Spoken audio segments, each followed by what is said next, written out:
तालिबान से जो उम्मीद थी वो काम कर दिखाया बलूचिस्तान ने। पाकिस्तान की फौज को अपने ही घर में छोड़ना पड़ा मैदान। ग्वादर में अब बज रहा विद्रोह का बिगुल।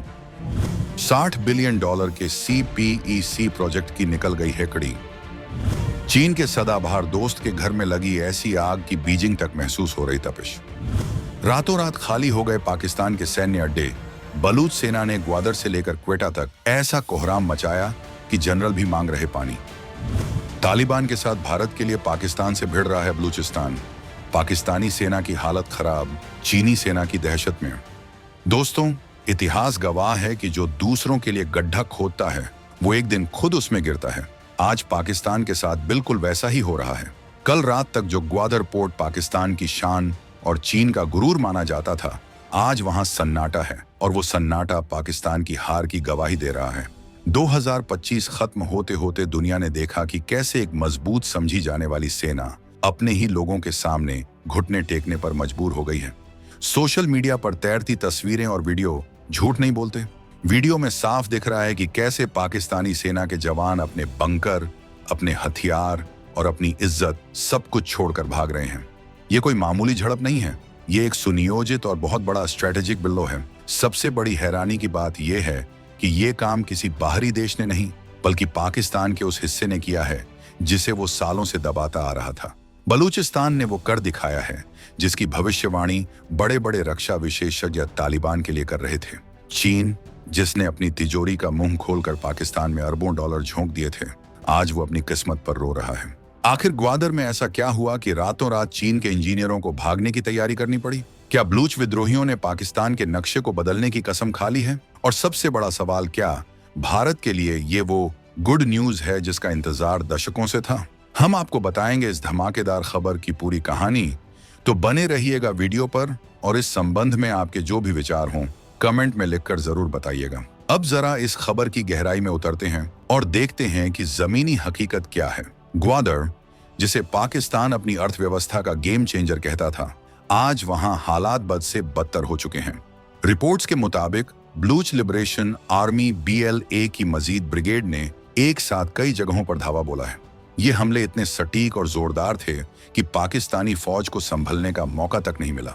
वायरल हो रहे वीडियो में साफ देखा जा सकता है कि मिलिट्री बेस खाली पड़े हैं, सामान बिखरा हुआ है और वहां कोई वर्दीधारी नजर नहीं आ रहा। इसे फौज की भाषा में टैक्टिकल रिट्रीट नहीं बल्कि सीधी भाषा में जान बचाकर भागना कहते हैं। नौशकी और पेटा जैसे रणनीतिक इलाकों से जो खबरें आ रही हैं वो पेंटागन से लेकर दिल्ली तक सबको चौंका रही हैं। ये वो इलाके हैं जो CPEC की सुरक्षा के लिए बेहद अहम माने जाते थे।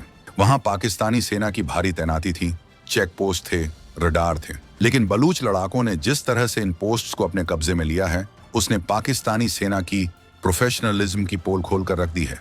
24 घंटे से ज्यादा का वक्त बीत चुका है, लेकिन इस्लामाबाद से कोई साफ जवाब नहीं आ रहा। जब कोई देश अपनी ही जमीन पर हुए हमले के बारे में चुप्पी साध ले तो समझ लीजिए कि चोट बहुत गहरी लगी है। रक्षा जानकारों का कहना है कि यह सिर्फ एक हमला नहीं बल्कि इंटेलिजेंस फेलियर का सबसे बड़ा नमूना है। पाकिस्तानी खुफिया एजेंसी ISI, जो पूरी दुनिया में जासूसी का दम भरती है, उसे अपने ही घर में हो रही इतनी बड़ी साजिश की भनक तक नहीं लगी। आज ग्वादर की सड़कों पर पाकिस्तानी रेंजर नहीं बल्कि डर का साया गश्त लगा रहा है। अब आते हैं उस पहलू पर जो इस पूरी कहानी को सबसे ज्यादा दिलचस्प बनाता है। दुनिया और खासकर भारत में कई लोग ये मानकर बैठे थे कि पाकिस्तान को अगर कोई तोड़ेगा तो वो अफगानिस्तान का तालिबान होगा। पाकिस्तान ने तालिबान को पाल पोस कर बड़ा किया इस उम्मीद में कि वो भारत के खिलाफ उनका साथ देगा। लेकिन देखिए वक्त का पहिया कैसे घूमा। जो काम तालिबान को करना था वो काम बलूचिस्तान के शेरों ने कर दिखाया। तालिबान तो सीमा पर छुटपुट झड़पें कर रहा था, लेकिन बलूचिस्तान ने सीधे पाकिस्तान की आर्थिक नब्ज यानी ग्वादर पर हाथ रख दिया है। ये भारत के लिए एक बहुत बड़ी रणनीतिक जीत है, बिना एक भी गोली चलाए। सोचिए, पाकिस्तान अपनी पूरी ताकत पूर्वी सीमा यानी भारत की तरफ लगाए बैठा था।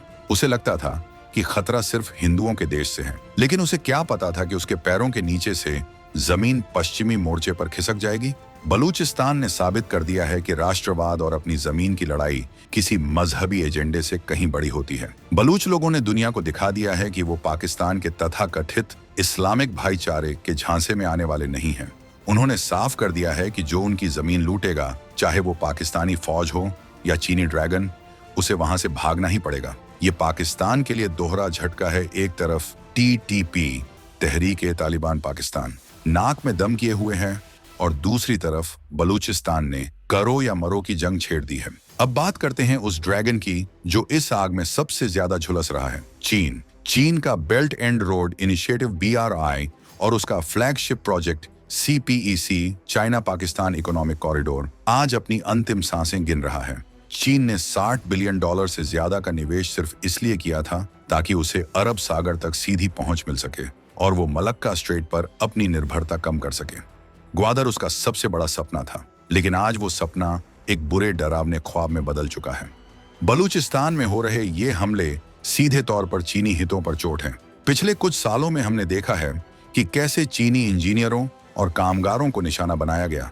कराची यूनिवर्सिटी हो या दासू डैम प्रोजेक्ट, चीनी नागरिकों की सुरक्षा की गारंटी देने वाला पाकिस्तान पूरी तरह फेल साबित हुआ है। और अब जब ग्वादर जैसा हाई सिक्योरिटी जोन ही सुरक्षित नहीं है, तो चीन वहां पैसा क्यों लगाएगा? रिपोर्ट्स बता रही हैं कि बीजिंग में बैठे कम्युनिस्ट पार्टी के नेता पाकिस्तान के हुक्मरानों से बेहद नाराज हैं।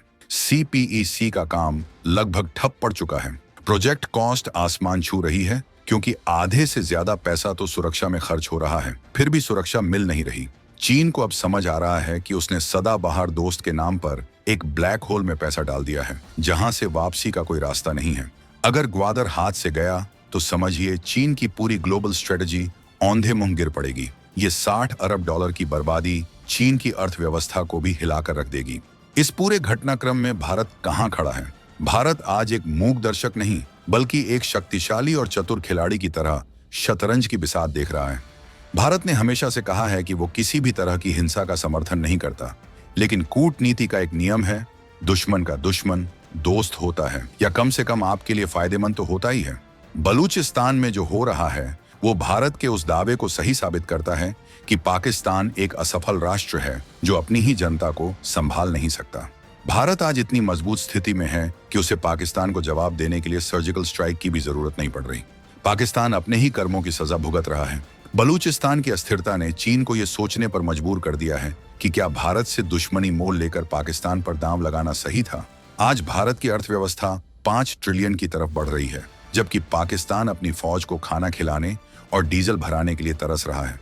बलूच सेना ने ग्वादर पर हमला करके भारत को बैठे बिठाए एक बहुत बड़ी खुशखबरी दे दी है। इससे पाकिस्तान का ध्यान कश्मीर से पूरी तरह हटकर अपने अस्तित्व को बचाने पर लग गया है। भारत अब आराम से अपनी सीमाओं को मजबूत कर सकता है और अपनी आर्थिक तरक्की पर ध्यान दे सकता है, जबकि उसका पड़ोसी अपने ही घर में लगी आग बुझाने में व्यस्त है। हालात कितने नाजुक हैं, इसका अंदाजा आप बलूचिस्तान के मुख्यमंत्री के उस बयान से लगा सकते हैं, जिसमें उन्होंने कहा, हम 1 सेकंड के लिए भी सरेंडर नहीं करेंगे। राजनीति में जब सरेंडर शब्द का इस्तेमाल होने लगे तो समझ लीजिए कि पानी सिर से ऊपर जा चुका है। ये बयान ताकत नहीं, बल्कि डर और हताशा दिखा रहा है। पाकिस्तानी सरकार और फौज दोनों ही डिनायल मोड में हैं। वो मानने को तैयार ही नहीं है कि उनके हाथ से कंट्रोल छूट रहा है। लेकिन क्वेटा में हो रही झड़पें और अस्पतालों में घायलों की बढ़ती तादाद सच बयां कर रही है। ये एक स्ट्रैटेजिक फेलियर है। जब किसी देश की खुफिया एजेंसी राजनीति करने में व्यस्त हो और फौज बिजनेस चलाने में, तो सीमाओं और आंतरिक सुरक्षा का यही हाल होता है। आज पाकिस्तान का हर कोना सुलग रहा है। अर्थव्यवस्था वेंटिलेटर पर है, महंगाई आसमान छू रही है, और अब देश का सबसे बड़ा और संसाधन संपन्न सूबा बलूचिस्तान हाथ से निकलता दिख रहा है। ये 1971 के बाद पाकिस्तान के लिए सबसे बड़ा संकट है।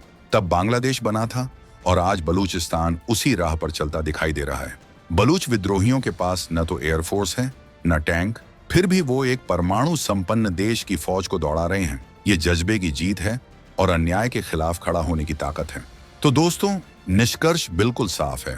पाकिस्तान ने जो आग दूसरों के घर में लगाने की कोशिश की थी, आज वो उसी आग में जल रहा है। ग्वादर का सपना अब राख में तब्दील हो रहा है। चीन का CPEC प्रोजेक्ट अब इतिहास की सबसे महंगी गलती बनने की कगार पर है। बलूचिस्तान ने दुनिया को दिखा दिया है कि स्वाभिमान के लिए लड़ी गई लड़ाई को कोई फौज नहीं दबा सकती। भारत के लिए यह समय है धैर्य रखने का और अपनी शक्ति को और बढ़ाने का। हमारे पड़ोसी मुल्क का जो हश्र हो रहा है, वो पूरी दुनिया के लिए एक सबक है कि आतंकवाद और दमन की नीति कभी सफल नहीं होती। अब आप बताइए, क्या आपको लगता है कि चीन अब भी पाकिस्तान में अपना पैसा लगाएगा, क्या बलूचिस्तान पाकिस्तान से अलग होकर एक स्वतंत्र देश बनने की राह पर है?